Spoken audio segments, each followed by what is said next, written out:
Dans la Bible, il y a ce qu'on appelle le Kohen Mashiach. Dans le tabernacle, il y avait le Kohen, c'est-à-dire le prêtre Messie. Je vais vous dire une chose que peut-être, je ne sais pas si je vous l'ai dit, je ne sais jamais d'une fois à l'autre ce que je dis ou ce que je ne dis pas à qui je l'ai dit.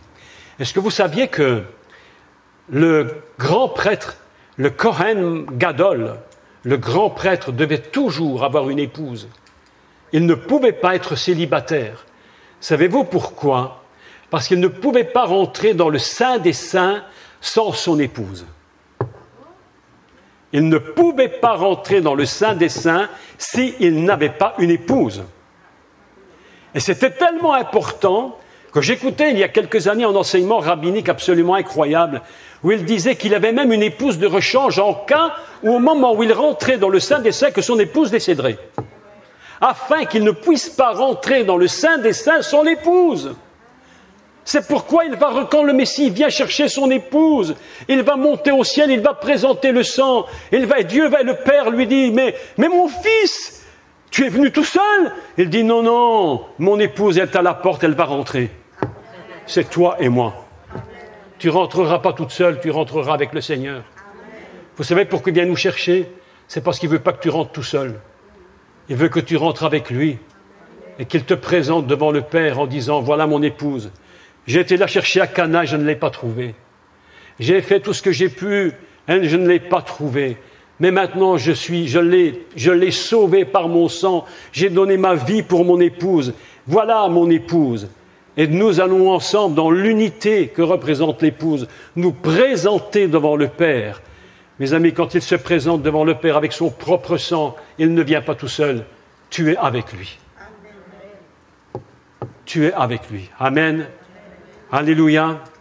Aujourd'hui, j'aimerais vous parler d'une dimension absolument en introduction.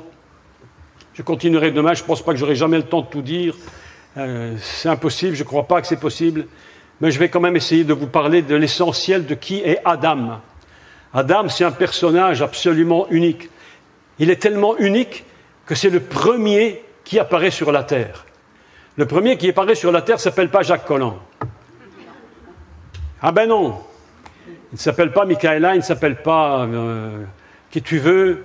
Non, le premier, il s'appelle Adam. Et aujourd'hui, j'aimerais vous parler d'Adam. Et nous avons lu un texte tout à l'heure dans le livre des Corinthiens concernant le premier Adam, le second et le dernier.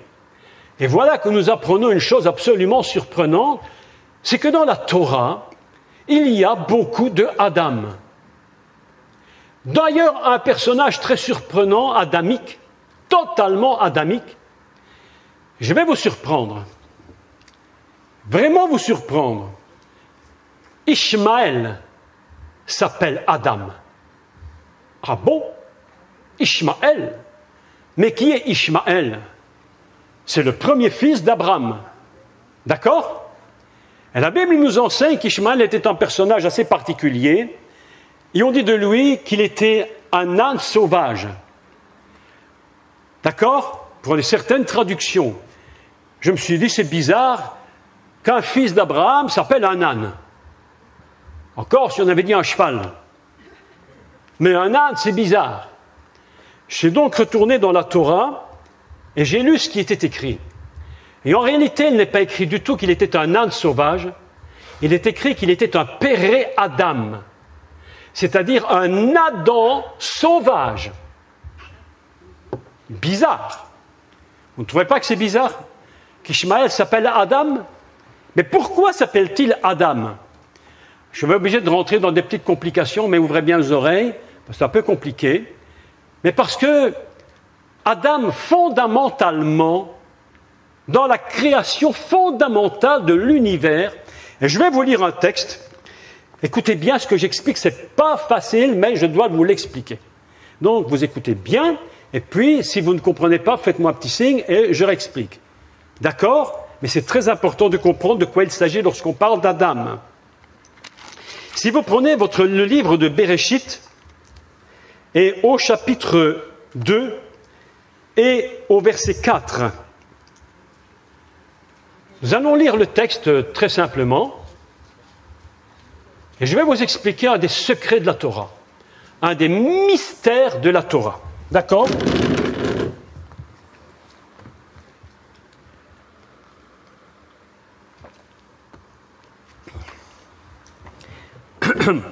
Bereshit chapitre 1, Aleph, verset 4 d'Alet. Comment ? Bereshit chapitre 2. Bereshit chapitre 2, verset... Donc Bereshit chapitre 2, Bet, verset 4 d'Alet. On dit en hébreu, d'accord ? Les versets bibliques ne sont pas écrits avec des chiffres, ils sont écrits avec des lettres hébraïques.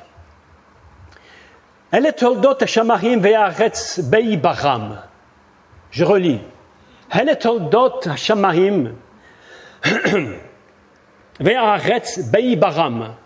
Voici les origines des cieux et de la terre lorsqu'ils furent créés.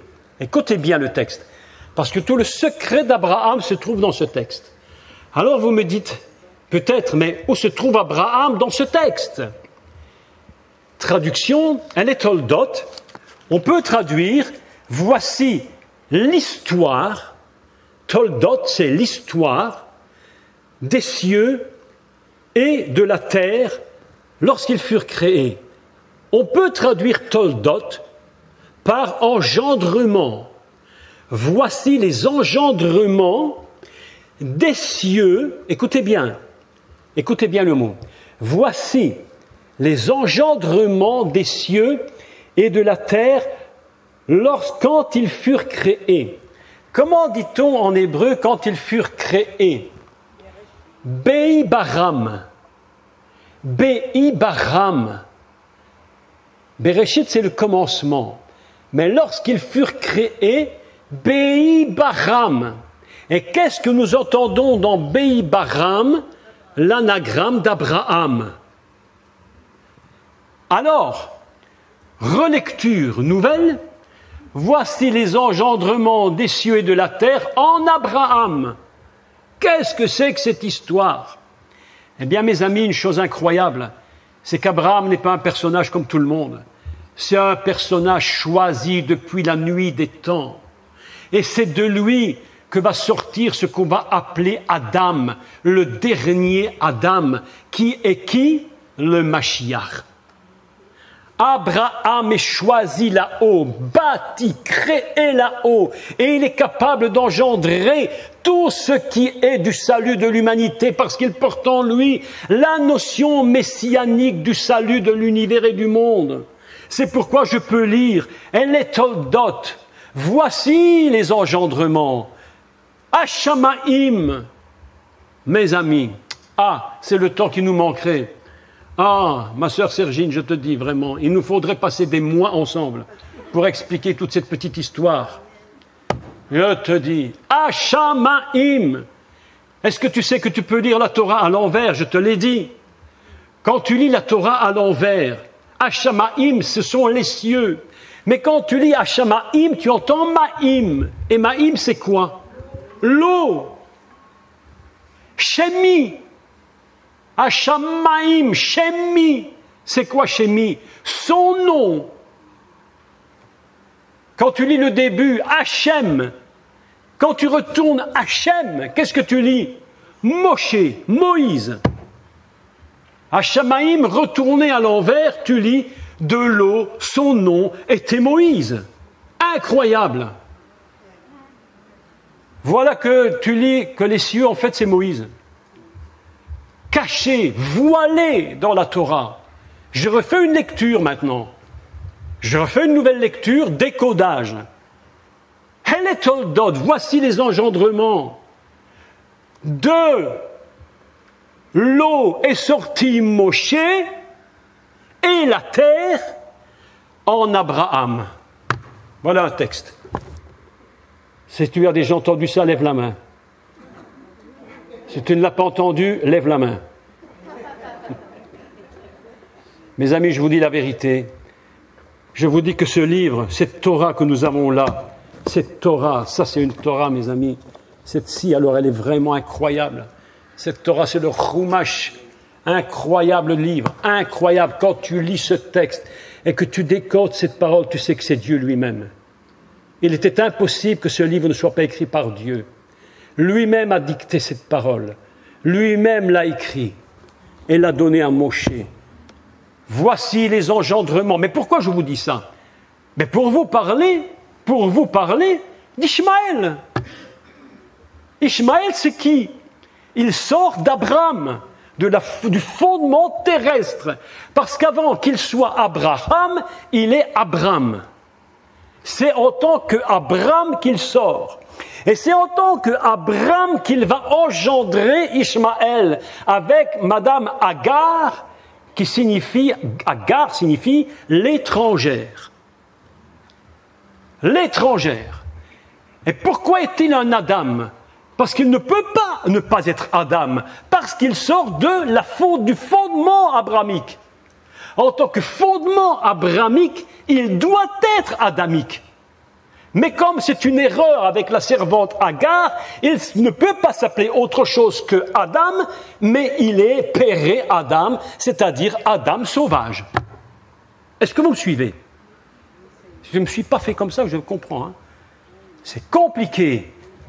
Il ne peut pas être autre chose que Adam, parce qu'il sort de Abraham, celui qui était conçu là-haut, pour le plan du salut de l'humanité qui engendrera le Mashiach. Mais lorsque il va s'appeler Abraham et qu'il va recevoir la lettre du nom divin, qui est la lettre de l'esprit du Shemen, au moment où l'onction du Shemen va descendre, Abraham va se transformer en Abraham et il va sortir de lui celui qu'on va appeler le Adam dernier, c'est-à-dire le Messie.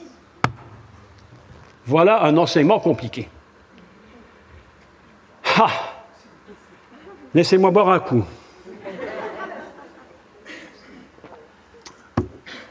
Mes amis, je vous dis la vérité. La Torah, c'est quelque chose d'incroyable, inimaginable. Le niveau que Dieu a mis dans ce livre est éternel. Nous ne pourrons jamais comprendre tout ce qui est écrit. Nous sommes en train de décoder un texte. Mais maintenant, je voudrais vous parler de Adam lui-même, le premier Adam. Et pour ce faire, je vais devoir prendre un peu de temps pour vous expliquer qui est premièrement Adam. Donc, si je n'ai pas le temps de tout dire aujourd'hui, vous ne m'en voulez pas, on a encore demain et après-demain. Mais je ne pourrai pas quitter cet endroit sans avoir tout expliqué, ce principe adamique. Pourquoi ? Parce que l'apôtre Paul a une révélation de Dieu et il dit que le Mashiach Yeshua est le deuxième et le dernier Adam. Donc si le Mashiach s'appelle Adam, vous imaginez la puissance de Adam. Est-ce que vous avez compris que Adam n'est pas un prénom? C'est une notion divine, absolument gigantesque. Lorsqu'on parle de Adam, on est en train de passer dans un autre monde, mes amis. On passe dans autre chose. On n'est plus dans Adam et Ève, qui vivaient tout nus dans le jardin d'Éden avec les éléphants et les girafes, en train de tondre la pelouse. Mes amis, ce jardin d'Éden, c'est les témoins de Jéhovah qui nous donnent des belles images, la tour de garde. Mais la réalité, c'est pas ça du tout. Le jardin d'Éden, mes amis, c'est autre chose que ça. Et vous voyez, tu vois ma sœur, il nous faudrait des mois pour parler de tout ça. Et je me sens limité, mais qu'est-ce que tu veux? Parlons d'Adam. Parlons de Adam. Je vous écris son nom et je vous explique comment il fonctionne.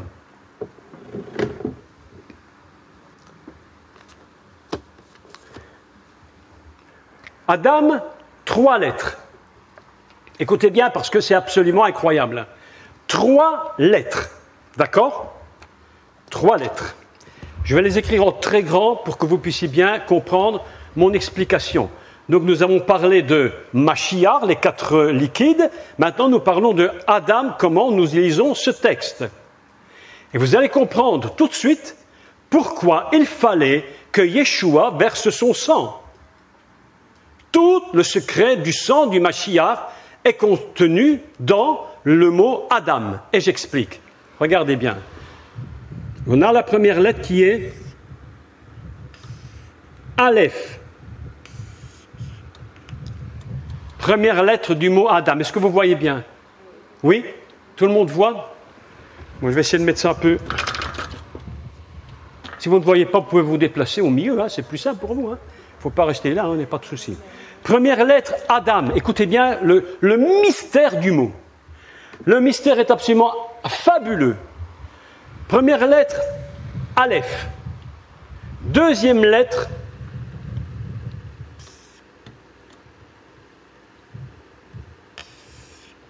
Dalet.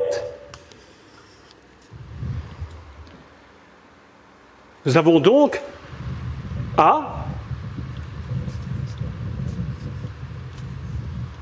Ad, et la dernière lettre du mot, c'est la lettre Mem dont nous avons parlé, qui est Mashiach, Maïm, Meler. D'accord? Meler, le roi.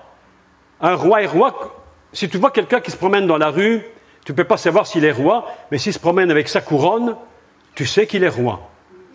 D'accord? Dernière lettre de Adam, la lettre Mem en finale. En finale, elle s'écrit comme ceci. Nous avons donc 3 lettres.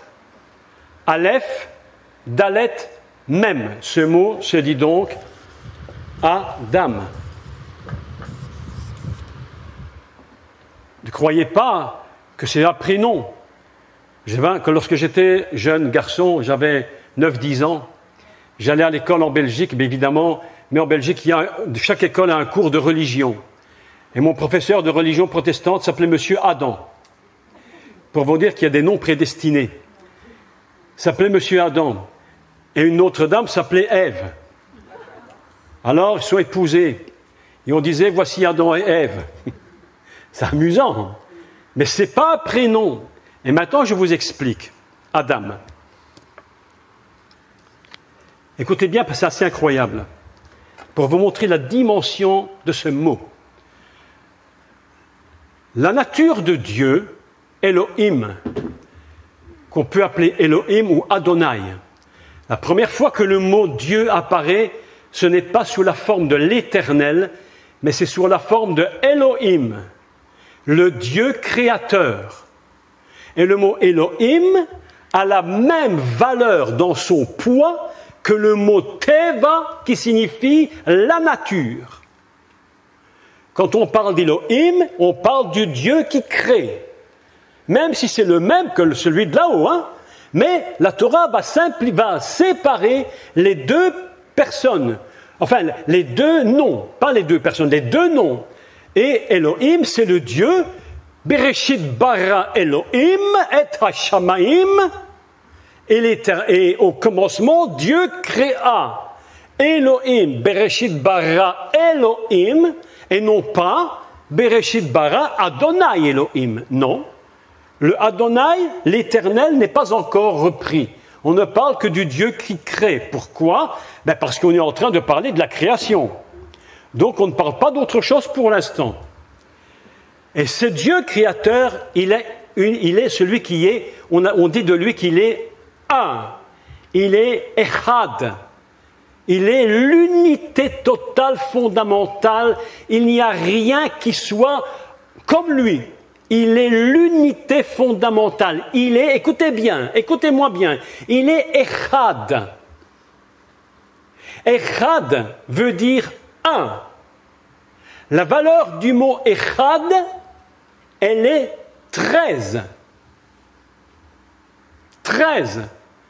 Echad égale 13. Et le mot qui est équivalent à 13 en hébreu, c'est Hahava, qui signifie l'amour. D'où la Bible nous dit Dieu est amour. Dieu est amour. Le Dieu un, il est amour. Ils ont tous les deux la même valeur. L'amour et un, c'est la même chose. Il y a un psaume magnifique qui dit « Tu aimeras l'Éternel, ton Dieu ». Parce que lui, évidemment, il t'aime aussi. L'Éternel t'aime et toi, tu aimeras. Lorsque tu prends l'Éternel t'aime, 13, plus toi, tu l'aimeras aussi. 13 et 13, et c'est le nom de Dieu, l'Éternel. Vous imaginez comment fonctionne un texte? Revenons à notre Adam. Adam, donc je parlais de 1. Et la première lettre que vous voyez ici, cette première lettre, Aleph, elle vaut 1. Dans la première lecture, elle vaut 1. D'accord? C'est la première lettre. Et elle représente, le Aleph, représente le divin au niveau le plus élevé, qui n'est rien de plus élevé que le Aleph. C'est la lettre du monde de Dieu. Mes amis, je vais vous dire, ce monde de Dieu, Aleph, nous n'avons pas encore connu. Mais un jour, la Bible nous dit qu'il nous emmènera avec lui et nous rentrerons avec lui dans ce monde, Aleph, où nous allons le voir tel qu'il est, comme il est, et nous serons semblables à lui, mes amis. Ça s'appelle Aleph, le monde de Dieu, Aleph. Adam commence par Aleph. Deuxième décodage. Nous allons faire plusieurs décodages pour que vous compreniez la Torah. Mais quand vous aurez terminé ce cours, plus jamais vous penserez comme avant. Faites attention à qui vous le dites, parce qu'on va dire que vous êtes fou. Mais plus jamais vous ne penserez comme avant. Et voilà que Aleph, c'est la lettre du monde divin dans son niveau le plus élevé. Ce qui signifie que lorsque Adam est venu sur terre, en réalité, il était complètement divin. Il y a du céleste là-haut. Et voilà que nous allons prendre maintenant les deux lettres suivantes. Dam, je l'écris. Dam. Adam. Qu'est-ce que dam? Le sang. Vous imaginez un peu, hein? Le sang. Je suis donc en train de vous expliquer que Adam n'est pas n'importe qui. Adam, fondamentalement, c'est un personnage créé avec du sang connecté au monde de Dieu. C'est pourquoi il est impossible que nous soyons sauvés si nous ne sommes pas connectés au sang. Mais lorsque l'Adam va pécher, lorsqu'il va tomber dans le péché, et là je vous expliquerai ça probablement demain si je n'ai pas le temps, il va tomber dans le péché, quelque chose va se produire de terrible, terrible va se produire. Et l'homme va se couper de Dieu. Et nous allons couper Adam à cause du péché, et l'Adam est séparé, et le sang est séparé du divin. Et c'est la raison pour laquelle il va falloir que le Mashiach Yeshua donne son sang pur pour reconnecter le Dam avec le Aleph. Et c'est ainsi qu'il s'appellera le dernier Adam. Il va reconnecter le Dam avec Aleph, et ainsi l'unité fondamentale va recommencer. Et pour faire cela, il va falloir faire un travail fantastique que Dieu appelle faire teshuva et tikkun. Qu'est-ce que c'est la teshuva? La teshuva, c'est faire le retour, et le tikkun, c'est faire la réparation. Mes amis, lorsque quelqu'un a fait une erreur, il faut toujours qu'il retourne là où l'erreur a été commise et qu'il répare son erreur. Retenez ce que je dis maintenant. Parce que si je ne peux pas développer maintenant, je développerai ça plus tard. Lorsque tu as... Prends un exemple. Écoutez, prenons un exemple simple. Très simple. Monsieur X vient de voler le sac de Madame Y. Il a pris le sac, il est parti avec tout. Et voilà que le monsieur X passe devant une tente comme celle-ci. Et là, un évangéliste est en train de prêcher. Et il annonce la repentance. Monsieur X se dit, j'ai volé Madame Y. Il faut quand même, ça que je te demande pardon. Donc, qu'est-ce que fait M. X? M. X fait la teshuva. Il retourne en arrière et il dit « Seigneur, pardonne-moi ». Mais lorsqu'il a dit « Seigneur, pardonne-moi », la pauvre Madame Y, elle n'a toujours pas son sac. Il va donc falloir faire un tikkun, c'est-à-dire réparer la faute. Il n'y a pas de salut sans réparation. Jamais de salut sans réparation. À chaque fois que nous pouvons réparer la faute que nous avons commise, il faut la réparer. Il ne suffit pas de dire « Jésus m'a pardonné », il faut réparer la faute. Est-ce que c'est vrai? C'est pourquoi certains te disent « Ah, Jésus m'a pardonné, Jésus m'aime ». Mais si toi tu as compris, tu dois faire la réparation. On appelle ça le tikkun. Ainsi donc, voilà que le sang se déconnecte de Aleph et le monde tombe dans la catastrophe. Et Dieu, dans son projet divin, a choisi de reconnecter le Dam avec Aleph pour reproduire de nouveau le Adam fondamental. Ça, c'est un enseignement qui est extraordinaire. C'est extraordinaire. Mais maintenant, ce n'est pas tout. Nous sommes seulement dans le début du début de Adam. Nous avons commencé de faire une petite introduction à Adam. Adam, sa valeur numérique. Je ne vais pas vous expliquer tout en détail, mais vous allez comprendre quelque chose. Je vous donne simplement les chiffres. Je les ai calculés et je les ai cherchés. Il y a plusieurs façons de calculer la valeur d'un mot. Je vous ai expliqué qu'un mot peut être calculé de plusieurs façons. Exactement comme ici-bas, kilogramme, milligramme, tonne, mégatonne, etc. Longueur, centimètre, décimètre, décamètre, etc. D'accord? En hébreu, nous avons le même principe. Il y a 3 façons de décoder un mot hébreu. Et un mot, c'est la façon normale, la façon numérale et la façon pleine. Je vais décoder Adam à la façon pleine. La valeur d'Adam à la façon pleine, il vaut 625. Le poids de ce mot, dans sa forme la plus pleine, vaut 625. Je me suis dit, si je mets Adam d'un côté de la balance, il faut que je mette de l'autre côté du plateau 625, autrement l'aiguille n'est pas au milieu. Et comme Dieu n'aime pas les balances fausses, il faut bien trouver le mot qui convient à 625. Quel est le mot qui convient à 625? Et je vous l'écris ici en dessous. Pour ceux qui sont là, vous ne voyez pas. Hein? Bon, je vais l'écrire ici au-dessus. Et vous allez comprendre le mystère de Adam dans sa valeur et dans son poids. Et voilà que je perds mon marqueur. Où est-ce que je l'ai mis? Bon, je prends celui-ci, c'est pas grave. Le mot qui vaut 625 et qui nous parle du Mashiach, de l'Adam fondamental, je l'écris.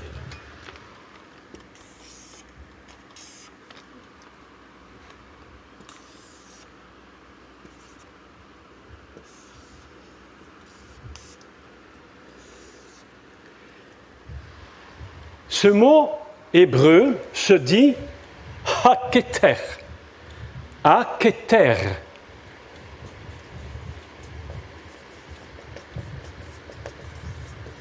Qu'est-ce que ça signifie keter en hébreu? Eh bien, mes amis, je vais vous dire une chose absolument extraordinaire. Le mot keter vaut 625. Exactement comme le mot Adam. Quel est le mot haketer? Le mot haketer signifie la couronne du roi. Adam est un roi. Le Mashiach, c'est le roi des rois, celui qui porte la couronne. C'est pourquoi, lorsque tu regardes dans l'Apocalypse, tu vois que tous ceux qui sont devant le trône portent la keter. Ils prennent leur couronne et ils le jettent devant le trône en disant « Tu es le roi des rois ». En réalité, tu es celui qui est le fondement de toute l'humanité. Tu es la dame fondamentale. Keter, 625. Adam, 625. Les 10 qualités messianiques. Les 10 qualités. Est-ce que vous voulez que je vous les cite, les 10 qualités du Messie? Les 10 qualités du Messie, selon les maîtres de la Torah. Je vous parle ici des maîtres de Torah, je vous les lis dans l'ordre. Je vais vous les lire dans l'ordre. C'est pas grave si ça prend un peu de temps. Je vais vous les dire en français parce qu'autrement on va pas comprendre ce que je dis, mais les 10 qualités, la première qualité, celle qui est le fondement de tout l'univers, s'appelle la malchut, la royauté. Tout est fondé sur la royauté du Messie. Au-dessus, il y a, je vais simplement les lire. À la limite, si vous les voulez, je vous les donnerai plus tard pour ne pas perdre de temps. Au-dessus, il y a donc 8 qualités et la toute dernière qui chapeaute les 10 qualités, les qualités du Messie. Première, malchut, royauté. Dernière, le Keter, la couronne. Et la couronne, 625. Keter. Keter. Ha, Keter, la couronne. Mes amis, Adam, en réalité, vous savez qui est Adam? C'est la couronne. C'est la couronne.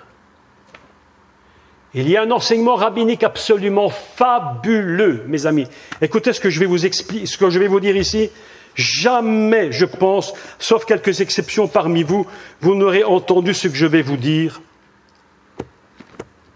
Lorsque tu rentres dans le tabernacle et dans le lieu saint, tu trouves à ta droite, donc par là pour vous, puisque vous êtes par là, la menorah. Juste en face, l'autel des parfums. D'accord? On appelle ça Mitzvah Raktoret. Mitzvah Raktoret, l'autel des parfums. Et de l'autre côté se trouve une table qu'on appelle Shulchan Apanim, la table des pains que vous supprimez le mot de pain de proposition, vous supprimez, parce que la traduction n'est pas très bonne. Il faut traduire littéralement les pains qui ont des visages. Panim, les visages, des pains qui ont des faces. Et les pains qui ont des faces, il y en a combien? 12. Ce sont les 12 tribus d'Israël. Et la menorah, la parole de Dieu nous enseigne, mais je vous dirai plus, elle éclaire devant, nous dit la Bible. Qu'est-ce qu'elle éclaire devant? Les 12 pains. Mais ce n'est pas ça que je veux vous dire. Écoutez le secret de la table, parce que la table a un secret. Les 12 pains sont sur la table. Et les tables, elle est construite de telle manière qu'autour de la table, il y a une bordure. D'accord? Cette bordure s'appelle en hébreu la couronne. Et le mot utilisé pour couronne dans ce texte-là signifie également étrangers. Les étrangers.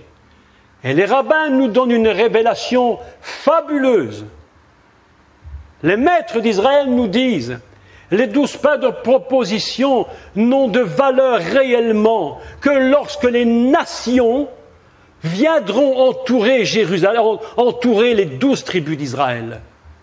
Vous qui n'êtes pas juifs, pour ceux qui le sont peut-être, mais si vous n'êtes pas juifs, vous êtes la couronne qui entoure la table des pains au visage. Écoutez-moi bien. Comme quoi la Torah n'a pas été donnée que pour les Juifs, mais les nations participent à la Torah. Les nations sont la couronne d'Israël. Il n'y a pas une plus grande couronne que lorsque les nations reconnaissent Israël comme étant le centre même du salut. Lorsque les nations reconnaissent les 12 tribus, ce sont les nations non juives qui couronnent Israël. Vous imaginez? Je ne comprends pas comment certains pasteurs, certaines églises ne veulent même pas entendre parler d'Israël. Mais à quoi sert une couronne s'il n'y a personne à mettre en dessous? Explique-moi. Une couronne sans roi, ça sert à quoi? Mais à rien du tout. Vous êtes la couronne. Israël, eux, sont les tribus. Et tu couronnes Israël par ta présence. Lorsque les 12, ici, je voyais, les 12 tribus vont monter donc pour l'Éternel, mais les tribus vont monter, elles seront réellement ce qu'elles sont lorsque les nations monteront à Jérusalem pour adorer le roi et entourer Israël. On ne peut pas se séparer d'Israël, c'est impossible. Quel texte! Quel texte! Ah, mes amis, quel texte! La couronne, mes amis, est le mot Adam. La couronne et Adam, c'est la même valeur. 625. 625. Vous imaginez? Adam, c'est à la fois les nations et c'est à la fois Israël. Incroyable. Écoutez maintenant la suite parce que ce n'est pas fini. On est qu'au commencement du commencement de cette histoire.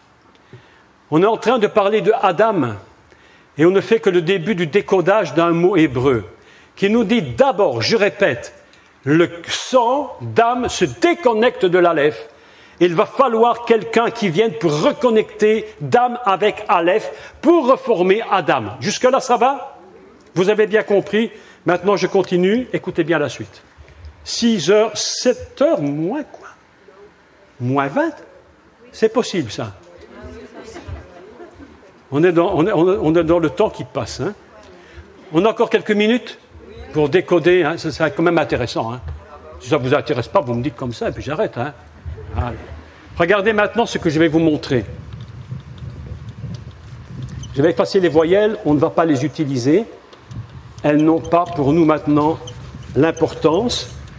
On va passer à autre chose.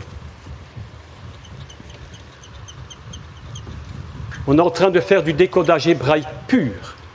C'est du décodage purement hébreu. Ce n'est pas des cours évangéliques, c'est des cours de rabbins. Oui. Ici, c'est comme une école rabbinique. Ce n'est pas une école évangélique, parce qu'on ne va jamais vous expliquer un truc pareil. Impossible. Écoutez maintenant la suite, parce que c'est formidable. Adam contient 3 lettres. Aleph, Dalet, Mem. Il y a 3 personnages dans la Bible dont les noms commencent par ces lettres. 3 personnages inimaginables qui sont contenus dans Adam. La première lettre de Aleph, c'est la lettre de Abraham. Et voilà que ça ne marche pas. Abraham.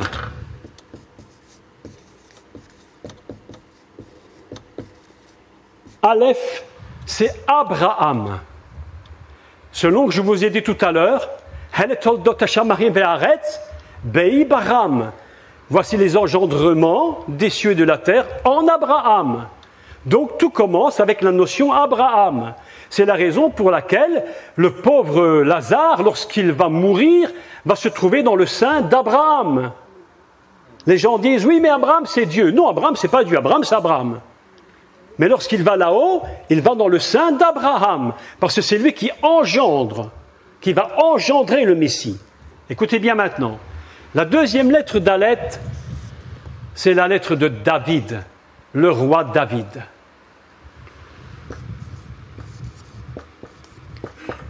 Et je vais vous montrer quelque chose d'absolument incroyable, extraordinaire. Et la troisième lettre, le même, c'est la lettre de Mashiach, le Messie.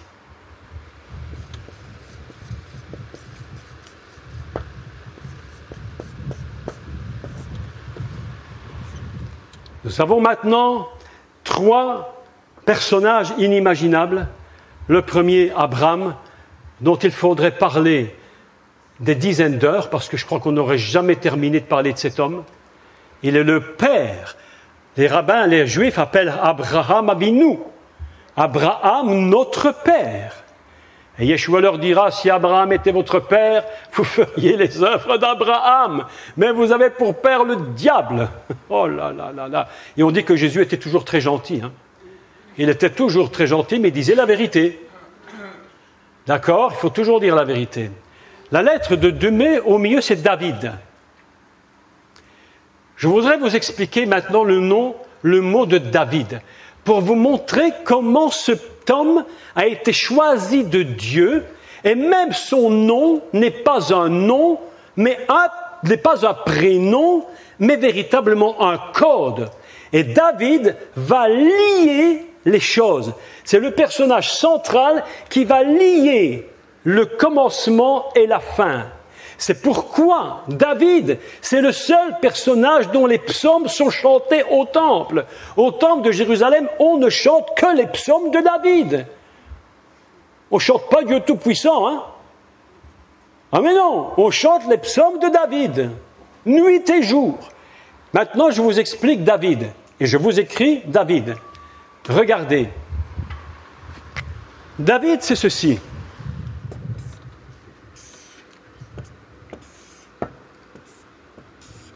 Très simplement écrit, David. Qu'est-ce que nous voyons? Il y a Dalet, Vav, Dalet. David. David. Que veut dire David? Que veut dire Dalet en hébreu?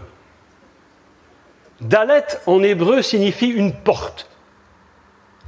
Autrement dit, David est le lien, puisque le Vav, ça veut dire et, une porte et une porte. David, c'est une porte vers Abraham et une porte vers Mashiach. Nous avons donc besoin de faire un décodage de qui est Monsieur David.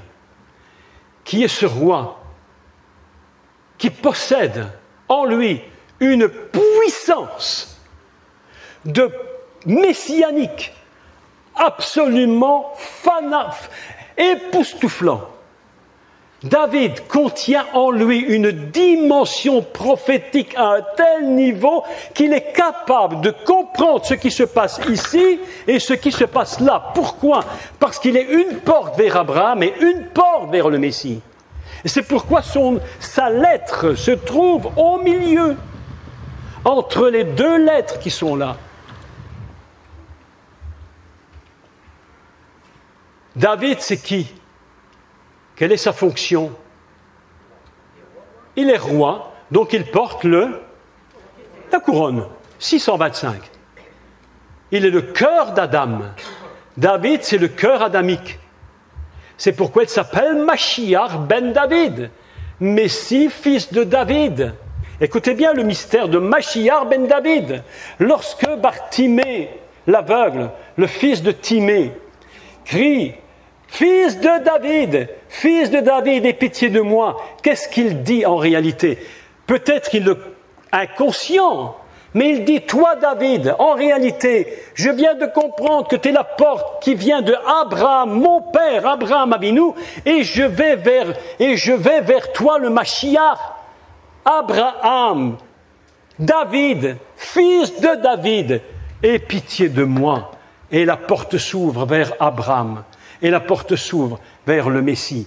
Et David a la capacité incroyable, phénoménale de rassembler en son nom Abraham et le Messie. Et c'est pourquoi Dieu dit David est le roi et qu'il vaut 625. Est-ce que vous me suivez? On est donc dans un commencement incroyable du décodage absolument inimaginable. C'est pourquoi tout à l'heure j'ai commencé ce cours en vous disant je vais vous parler des 4 liquides du Mashiach. Petit décodage supplémentaire avant de terminer. Décodage supplémentaire. Je continue ce cours demain, oui? On continue demain parce que demain ça va chauffer. Demain, ça va vraiment chauffer parce que ce que vous allez entendre sur Adam demain, je vous assure que vous ne l'avez pas encore entendu, je suis convaincu. Ce que je vais vous enseigner demain, c'est un cours d'hébreu absolument extraordinaire sur la notion adamique. Mais alors là, venez en foule. La lettre, en hébreu, il y a 5 lettres qui s'écrivent de 2 façons différentes. On appelle ça une lettre donc du mot, du début ou du milieu du mot. Et en fin de mot, elle se dessine d'une autre manière. On appelle ça écrire en lettres sophites, c'est-à-dire en lettres finales. Et nous avons ici une lettre qui est le même final. Il y a donc deux façons d'écrire le Maïm. La lettre du Messie s'écrit de deux façons. Soit au début d'une façon, elle se dessine, soit à la fin d'une autre façon. Mais écoutez bien le mystère. Écoutez bien le mystère. C'est purement rabbinique ce que j'explique. Purement rabbinique. Le même s'écrit de deux façons. Soit comme ceci, en début de mot, ou au milieu d'un mot, et en fin de mot, elle s'écrit comme ceci. D'accord? J'explique le mystère du même. J'explique le mystère. Dans Adam, la lettre du Messie, elle est complètement fermée. C'est-à-dire que dans Adam, il n'est pas encore possible de pouvoir pénétrer la réalité. Elle est complètement enfermée. Mais lorsque le Mashiach va venir, la dernière lettre de Adam, fermée, va devenir la première de Mashiach. La première, Mashiach. Et la première lettre, elle est ouverte. Elle est ouverte. Ça veut dire que dans l'Adam, tu as quelque chose qui se ferme, mais lorsque le Mashiach se révèle, il y a une ouverture par le bas, qui permet que l'homme sur terre puisse pénétrer à l'intérieur du Messie et comprendre son intériorité. Le secret du Mashiach, c'est de comprendre qui il est à l'intérieur. Qui es-tu? Et Yeshua va dire aux disciples, l'œuvre de Dieu, c'est pas que vous fassiez, mais c'est que vous rentriez à l'intérieur pour connaître qui je suis. L'œuvre de Dieu, c'est que vous sachiez qui je suis. C'est que vous connaissiez celui que le Père a envoyé. Est-ce que vous comprenez le secret? Il faudrait vous parler sur les lettres hébraïques, il y en a 22. Chaque lettre est un mystère divin. Chaque lettre contient un mystère divin. Incroyable mystère. Chaque lettre hébraïque est quelque chose d'absolument inimaginable. Et voilà que nous apprenons des premières choses sur Adam. La première chose que nous apprenons, c'est qu'en réalité, il est céleste, il est le sang, il faut le reconnecter, et lorsqu'il va redevenir connecté, nous avons un personnage qui est le roi David, qui commence avec Abraham, et il dit, je me retourne, j'ouvre la porte, je vois Abraham, je retourne, j'ouvre l'autre porte, David, 2 Daleth, 2 portes, et je trouve le Mashiach, voilà qui est Adam. Alléluia, Amen.